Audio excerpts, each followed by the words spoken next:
Thanks for being here with me. It's a busy, busy day as we scramble to keep on top of everything happening out there. I want to bring on Allan Bonner, and I don't want to drag this out because we're already a couple minutes late getting to them. So, Allan, thanks for your patience. I appreciate it. It's been a busy day here. We've had a couple of breaking stories to juggle already.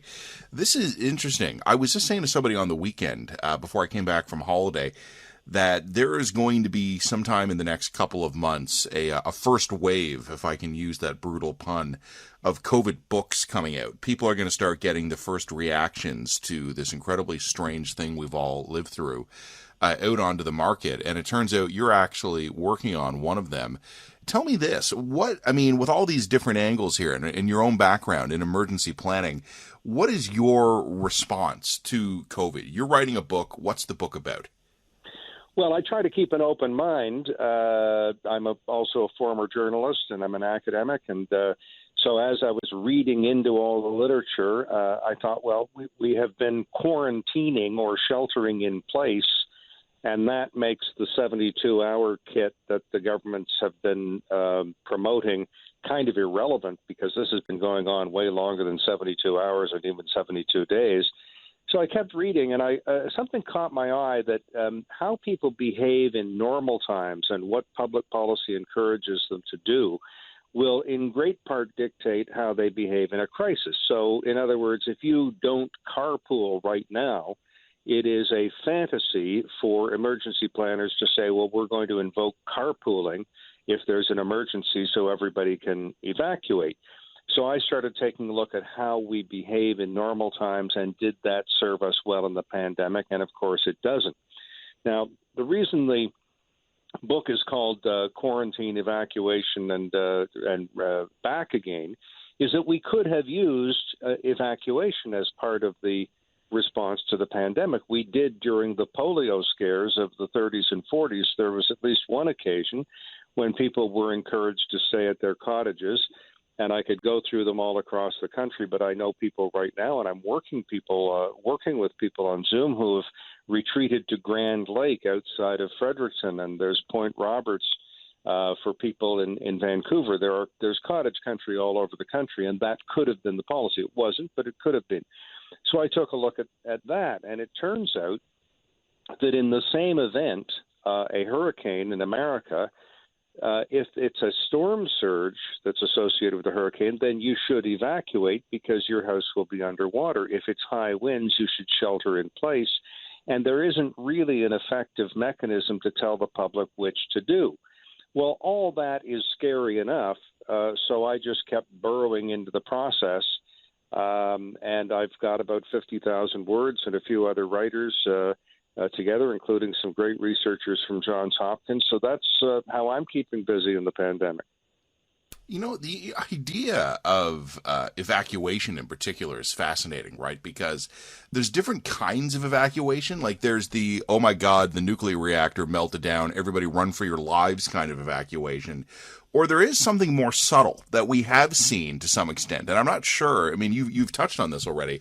I'm not sure to even what extent you can track this. But as Allan, you know, I mean, I'm a Toronto guy, born and raised. And the city has been very, very quiet these last few months. And it's hard to tell how much of that is people being inside their homes, laying low, versus having said, you know what, we've got a place out in the country and we're going to it. And you know, on a summer weekend in Toronto, on a normal year, the city's quiet anyway. I read this once years ago, I think it was in the Toronto Star, that of all the major urban areas in North America, Toronto had the largest weekend exodus, they called it, of people just leaving the city for the countryside anyway.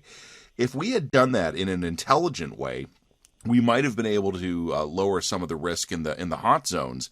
But then, of course, Allan, you'll remember this. The mayors of the rural communities in what we call cottage country, in that belt around Toronto, many of them, not all of them, there were exceptions, but many of them were furious at the idea of people leaving their homes and moving into their cottages as the pandemic dragged on. Yeah, there was a thought that they might overwhelm the cottagers, might overwhelm the healthcare system, the hospitals, and so on. But we have to get, that's something we have to get a handle on.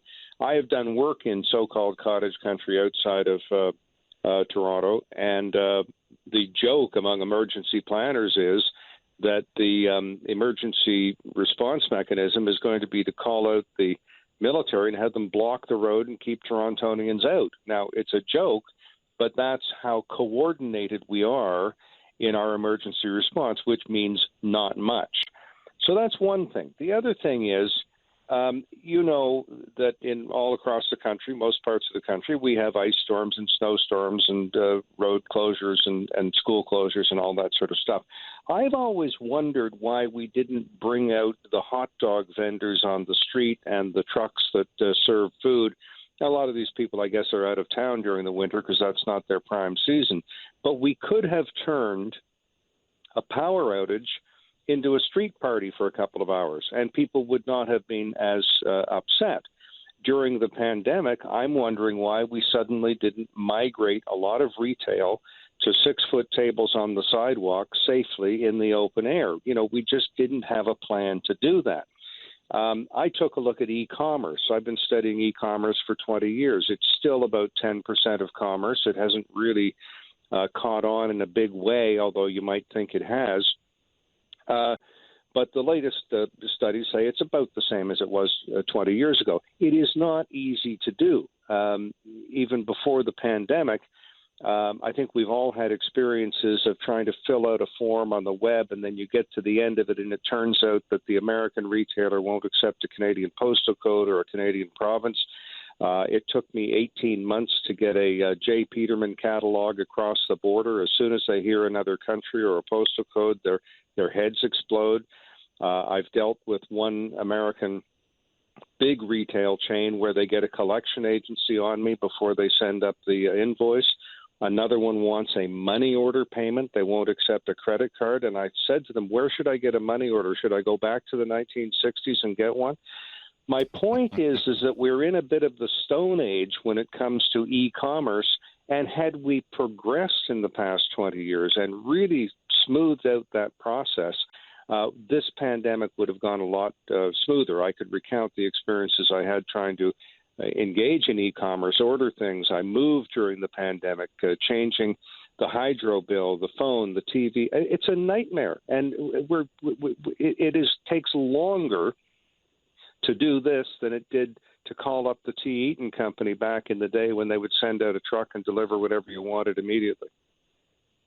You know, it's funny you've mentioned the e-commerce. When the pandemic was just getting started, Allan, I interviewed some business owners to kind of get a sense of how shock-proof they were.